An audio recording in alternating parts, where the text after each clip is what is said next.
Assalamualaikum warahmatullahi wabarakatuh. Perkenalkan, nama saya Claudia Berendika dengan NPM 224120115. Di sini saya mengambil program studi akuntansi. Saya mengambil mata kuliah Sistem Akuntansi dengan dosen pengampu Miss Dwi Tirta Kencana, SE MSAK. Video kali ini saya ingin menjelaskan mengenai formulir. Formulir elektronik merupakan ruang yang ditayangkan dalam layar komputer yang digunakan untuk menangkap data yang akan diolah dalam pengolahan data elektronik. Dengan meluasnya pemakaian komputer untuk menjalankan bisnis, pemakaian formulir elektronik atau bisa disebut electronic form menjadi umum dan luas dalam bisnis. Formulir yang dimaksud di sini yaitu data yang dilakukan secara elektronik atau melalui komputer, lewat aplikasi dan lain-lain.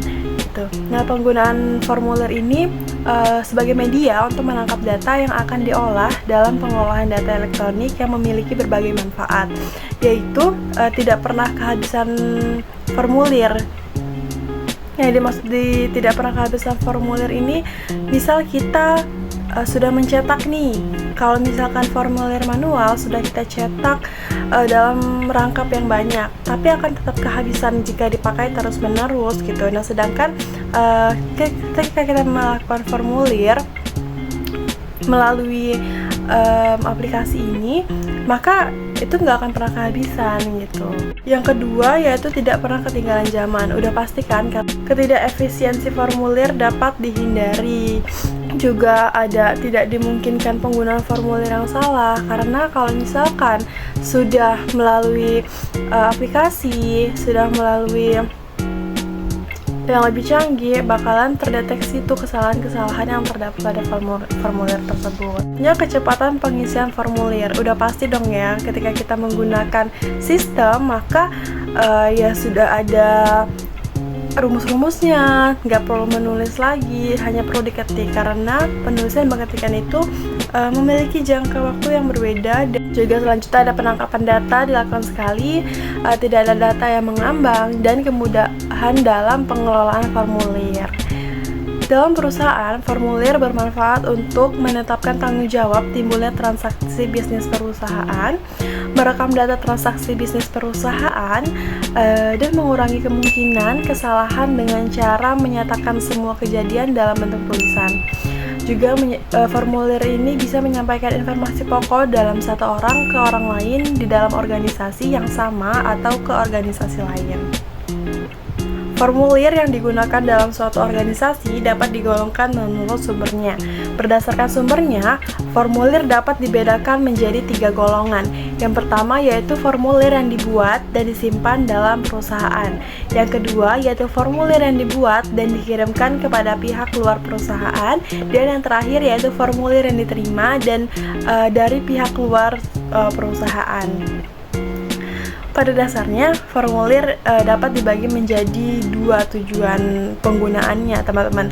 Yang pertama yaitu formulir yang dibuat untuk meminta dilakukan suatu tindakan, dan formulir yang digunakan untuk mencatat tindakan yang telah dilaksanakan tersebut. Dalam merancang suatu formulir, memerlukan atau memperhatikan prinsip-prinsip sebagai berikut.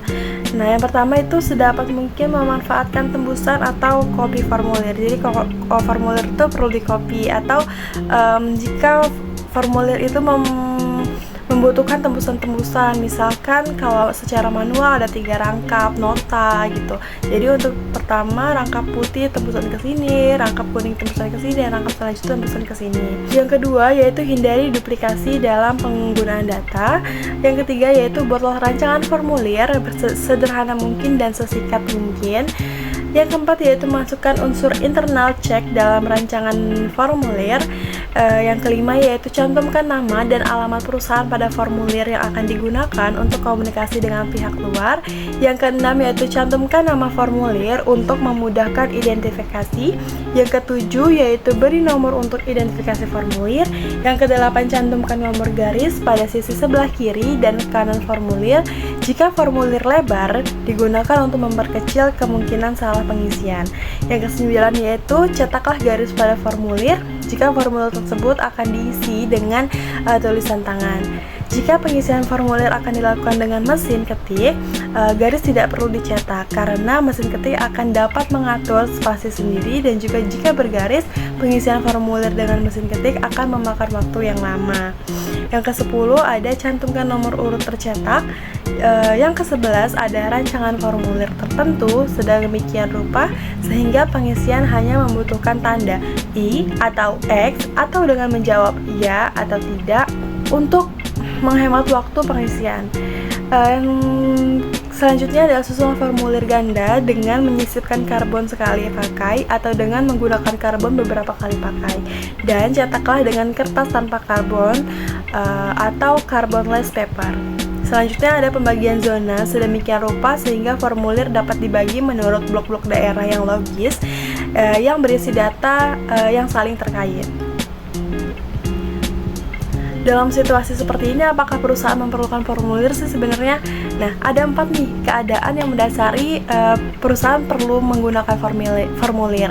Yang pertama yaitu jika suatu kejadian harus dicatat, maka formulir perlu digunakan. Yang kedua yaitu jika informasi tertentu harus dicatat berulang kali, maka penggunaan formulir ini akan mengurangi waktu penulisan informasi tersebut.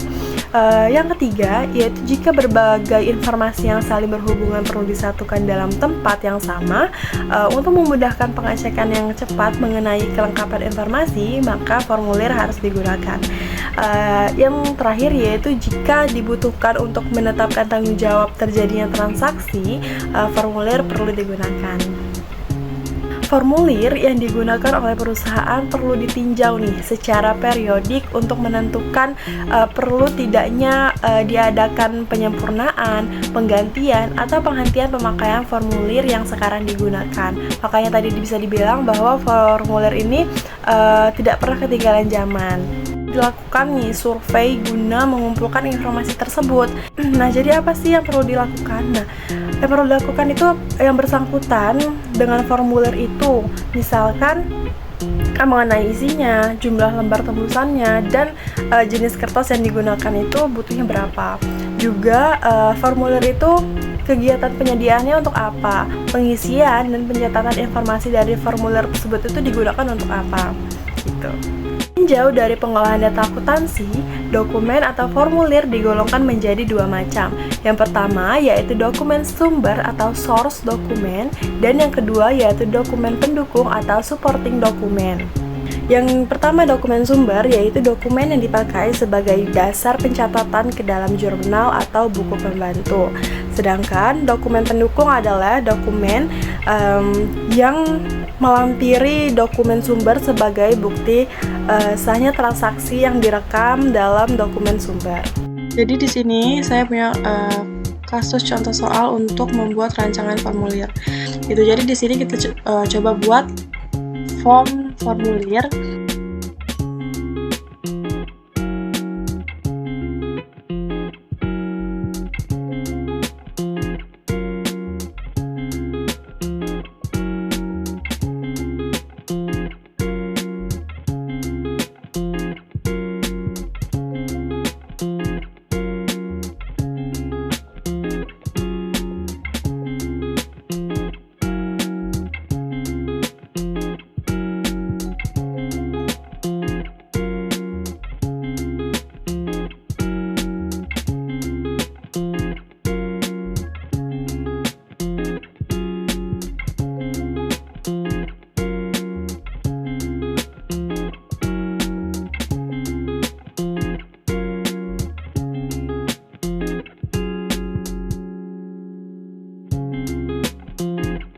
Sekian penjelasan yang dapat saya sampaikan. Semoga kalian mengerti dengan apa yang saya sampaikan ya. Dah.